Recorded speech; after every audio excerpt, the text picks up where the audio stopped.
हिंदी व्याकरण की आज की कक्षा में हम कारक और उसके प्रकार को देखेंगे। कारक क्या होता है, यह कितने प्रकार के होते हैं, सबकी परिभाषा उदाहरण के साथ हम आपको समझाएंगे। अगर आप DELED एंट्रेंस टेस्ट 2025 में अपीयर हो रहे हैं और चाहते हैं बेहतर सफलता और बेहतरीन कॉलेज में नामांकन, तो करें बेटर प्रिपरेशन हमारे नोट्स के साथ और साथ में पाएं प्रीवियस ईयर सॉल्यूशन और प्रैक्टिस सेट।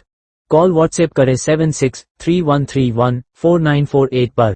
आज हिंदी व्याकरण के बहुत ही इम्पोर्टेंट टॉपिक को हम पढ़ने जा रहे हैं, वह है कारक।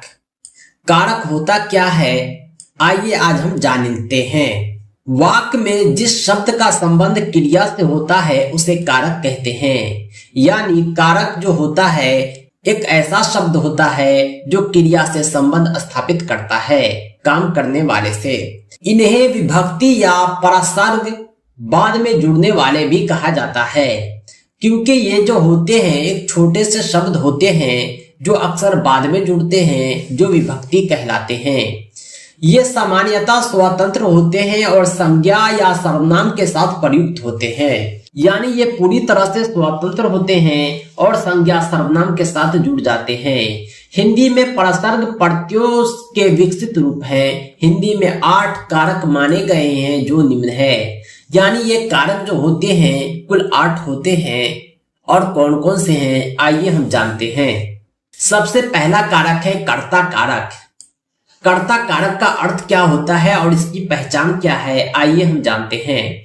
वाक्य में जिस शब्द पर काम करने वाले का बोध हो उसे कर्ता कारक कहते हैं। कर्ता का मतलब ही होता है काम करने वाला, यानी ऐसा शब्द जो काम करने वाले का बोध कराए वो कर्ता कारक होता है। जैसे राम ने श्याम को मारा, इस वाक्य में राम कर्ता है और मारा क्रिया है, यानी काम करने वाला राम जो है इसका बोध कौन करा रहा है, ने शब्द करा रहा है। यानी ने शब्द की वजह से कर्ता और क्रिया का संबंध है।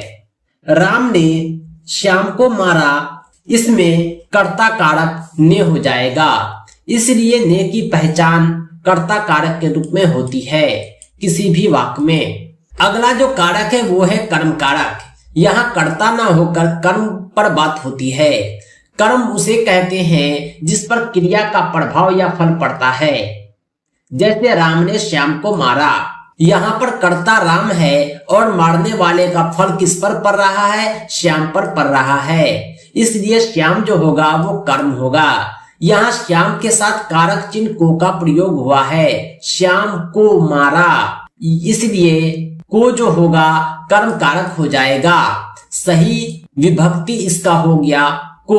अब हम जानते हैं करण कारक के बारे में। करण का अर्थ होता है साधन संज्ञा का वो रूप जिससे किसी क्रिया के साधन का बोध हो, उसे करण कारक कहते हैं। जैसे शिकारी ने शेर को बंदूक से मारा, कहने का मतलब यह हुआ कि कर्ता और कर्म के साथ एक साधन संज्ञा भी आ गया।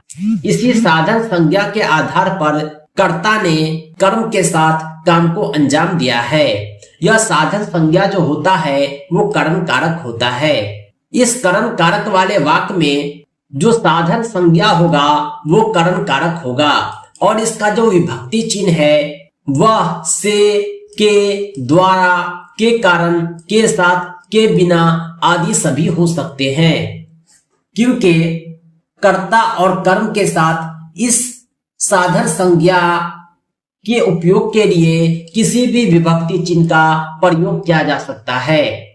अगला जो कारक है चौथा कारक वो है संप्रदान कारक। संप्रदान उसे कहते हैं जिसके लिए कुछ किया जाए या जिसको कुछ दिया जाए, इसका बोध कराने वाले शब्द को संप्रदान कारक कहा जाता है।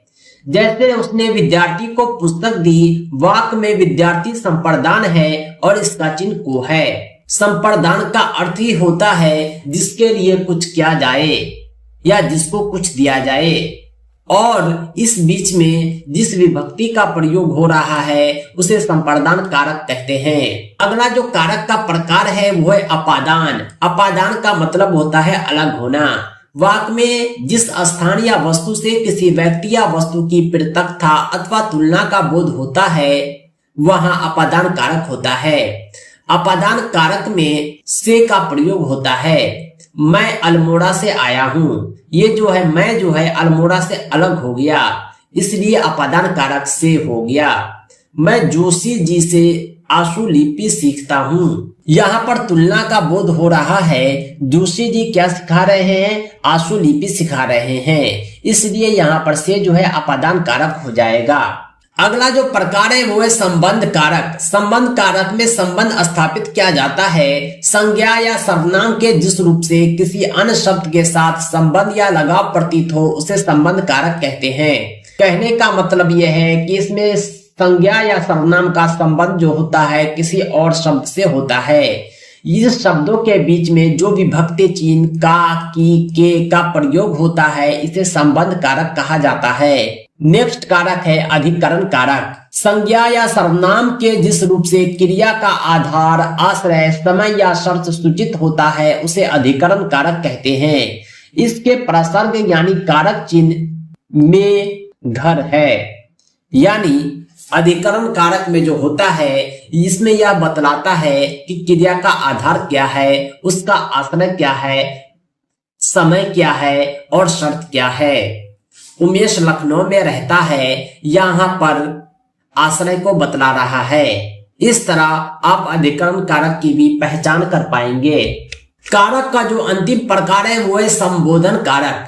संज्ञा के जिस रूप में किसी को पुकारने की, चेतावनी देने की, सावधान करने की या संबोधित करने का बोध हो उसे संबोधन कारक कहते हैं। नॉर्मली हम संबोधन में भी यही करते हैं कि किसी को पुकारते हैं या चेतावनी देते हैं या उसे सावधान करते हैं, यानी किसी ना किसी को हम संबोधित कर रहे हैं। इसलिए ऐसा शब्द जो संबोधन में प्रयोग होता हो जैसे हे, अरे, अजी, रे, ये सब संबोधन कारक होते हैं। जैसे किसी ने कहा हे राम रक्षा करो, यानी ये जो है संबोधन कारक का चिन्ह हो गया। अरे मूर्ख संभल जा, ये भी संबोधन कारक है। संबोधन कारक की पहचान यह है कि हम इस सिंबल का विस्मयादि बोधक अवयव का प्रयोग करते हैं। इस सिंबल का जहां प्रयोग हो वो संबोधन कारक होता है। दोस्तों आज के लिए इतना ही। इसी तरह के दूसरे वीडियोज के लिए आप हमारे चैनल को सब्सक्राइब करें। साथ ही साथ टेट, सीटेट और दूसरे सभी टीचिंग एग्जाम्स के पीडीएफ प्रिंटेड कंप्लीट नोट्स के लिए कॉल व्हाट्सएप करें 7631314948 पर। ध्यान रहे हमारा नोट्स आपकी परीक्षा की संपूर्ण तैयारी के लिए सफिशिएंट है। तो दोस्तों आज के लिए इतना ही। बहुत बहुत धन्यवाद। Thanks for watching. Thanks again.